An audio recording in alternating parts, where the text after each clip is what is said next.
Yeah, so I want to talk to you today about how you can use Rust to power your car. I'm Matthew Labbe. I'm in the Department of Chemical and Materials Engineering, and let's get started. So, next slide. Let's jump right into energy storage. So energy storage talks about storing energy, as it sounds, and that's important in the electrical grid when we have renewable energy. So the sun is shining, the wind is blowing, we have power all as well. We can go that to our homes and power our homes. Any excess can then go to this energy storage, say a battery or a flywheel, what have you.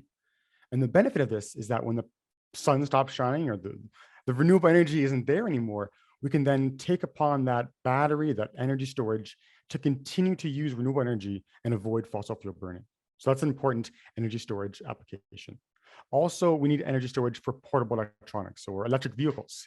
Everyone knows that electric vehicles are chock full of lithium-ion batteries, right? That's where we store our energy. Now, lithium-ion batteries also use electrical grid, and this chemistry has issues, as some of you may have heard of. So my research looks at an alternative chemistry for batteries called Zinc-Air Batteries. And as it sounds like, they use zinc and air. Zinc is just a metal, and we use that. It's pretty abundant in Canada. And air in the form of oxygen. So again, everywhere. And so when we want to get energy out of the battery, we'll consume oxygen and we'll consume some zinc. It turns to zinc oxide, and that will give us our energy we need. And if you want to recharge it and add energy back into it for the grid storage, for example, we would reverse the reaction. So we get zinc back and oxygen is produced, and that will require energy. Now, the problem is the reactions rather for the oxygen during the discharge and to recharge, the oxygen reaction is slow. It doesn't really want to do its thing. So we have to add extra energy to get it to work. And because of that, the power output isn't that great, and recharging it isn't really worthwhile so far. Now, right now, we have commercial Zinc-Air batteries that can't be recharged, but they're in hearing aids. So because of the low power output, we can power a hearing aid, but we can't quite power a car yet. But the benefit is we can store so much more energy. So compared to like a AA battery, the same size, we can get 5 times a longer lifetime because all we have is zinc. The air just comes and goes. Now, to upgrade this technology to work for other applications, we'll use catalysts. And so catalysts just speed up a reaction. So this is the air reaction that's causing us issues.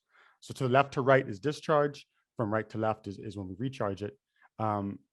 The energy losses can be modeled here through this energy pathway. So going from the starting to the finish line, we have to go through this hump, this energy hump where we lose energy. If we have a catalyst, we can reduce that hump and we'll get more power out of our battery. Now, oftentimes people will, well, what kind of catalyst can we use? Well, platinum and ruthenium, iridium, those are the go-to catalysts. They're expensive, they're used in jewelry or catalytic converters, and they cost a lot of money.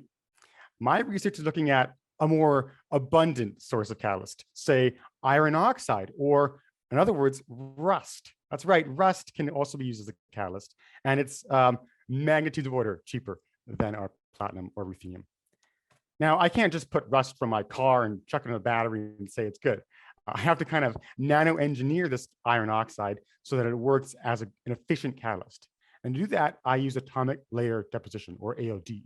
And with this technique, rather than having just clumps of iron oxide on my surface, so this is like my battery, I coat a thin layer of my iron oxide catalyst onto my battery, and that enhances my utilization, so I don't need as much of it, increases the coverage, so I get more reaction sites, and that leads to better performance overall.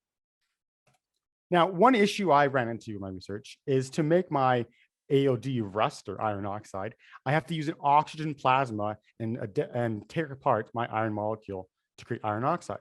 This oxygen plasma is great at doing this, but it's also great at destroying my battery. It can corrode and tear apart the air electrode, leading to issues and obviously damaging the battery. So a solution is to have a buffer layer, we call it, in between. And this is a manganese oxide. So it's the neighbor of iron oxide on the periodic table, so compatible. And it uses not oxygen plasma, but in this case is forming gas. So it's a different gas plasma that's more inert towards our battery. So I can deposit this thin layer of manganese oxide, not damaging my battery, but then that enables me to do my iron oxide process and get my catalyst without destroying the battery. And looking at the results, Looking at, this is X-ray maps, so we can see what elements are actually in my battery. This is just the battery component taken apart. We can see there's oxygen and there's iron. So we have my iron oxide and some manganese from that buffer layer. Now, looking at the actual electrochemical performance, we're looking at the recharging reaction. This red here, my iron oxide, is much better than even the go-to platinum or ruthenium oxide catalyst. When it comes to discharge, there's improvement over having no catalyst in black, but it's still not quite on par to the platinum. So this is where future research is looking into adding more elements. So maybe manganese and a higher component that can add as a catalyst as well. So just to summarize, I can take rust, make it a catalyst in a Zinc-Air battery that one day can go into your electric car and you're powering your car with rust.